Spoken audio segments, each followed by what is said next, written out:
বন্ধুরা, তো আজকে ভিডিও করতে কোথায় চলে আসলাম দেখো, রাস্তাটা সর্ষে ক্ষেত আর সর্ষে ক্ষেত। ওয়াও, কত সুন্দর। আর এই দেখো এই কাকুটা কি ধনে পাতা তুলছে। কাকু ধনে পাতা তুলছে, মুইদের দেবে, বুঝলা? মুইটা দেবা তো? হ্যাঁ দিব, বলছে মুইদে ধনে পাতা দিবে। আর কি আছে? পালং শাক। বন্ধুরা দেখেছো, আমাকে মারবে বলছে। এটা কিন্তু অন্যায় বলছে আমাকে। ওই যে কাকু পালং শাক দেবা তো? এটা কিন্তু অন্যায়, সবাই কিন্তু দেয় কাকু। আর কি মূলো শাক ওগুলো কাকু? মূলো আর সর্ষে, আর কিছু বলনি? আর পালং শাক কোথায়? একটা না দুটো দেখা যাচ্ছে, সব তুলে নিয়েছে। শাক পাতা লাগবে কিন্তু আমি নিয়ে যাব। আর ওই দেখো আমাদের সব টিম দাদা ভাস্কর দা আর আমার বাবু, আর ওখানে আছে ওই যে পরিতোষ। তোমরা তো অবশ্যই চেনো, ও ভিডিও করে। ওইদিকে চার সাইডটা দেখো, ওদিকে মনে হয় মটরশুঁটি।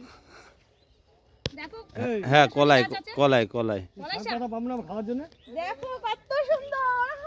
মূলা কিনে নিয়ে এসেছিস, সেই লাগছে। আর এখানে জানি কি আবার বুনেছে, উচ্ছে গাছ নাকি না? হবে মূলা কিনে নিয়ে এসেছিস। ওই দেখো মূলো শাক দিচ্ছে কাকু, মূলো দিচ্ছে। কি মূলো দেবে? দাও দুটো মূলো দেবে? হ্যাঁ মূলা দেবে না? মূলো দিচ্ছে কাকু। আমাকে মারবে বলেছিল, মারেনি। সত্যি সত্যি মিথ্যে বলেছে। দেখো মূলো দিচ্ছে আমাদেরকে। মূলো দিয়ে হয়তো ডাল খাবো। এই দেখো বন্ধুরা, দিয়ে দিচ্ছে আমাদের মূলো। মূলা দিয়ে আজকে ডাল হবে। ডাল হবে, ছোট মাছের চচ্চড়ি করবো। কত সুন্দর, খুব সুন্দর। হ্যাঁ ভালো তো চলো, জায়গাটা কেমন লাগলো অবশ্যই কমেন্ট করে জানাবে কিন্তু তোমরা। ঠিক আছে বন্ধুরা, তো চলো বাই।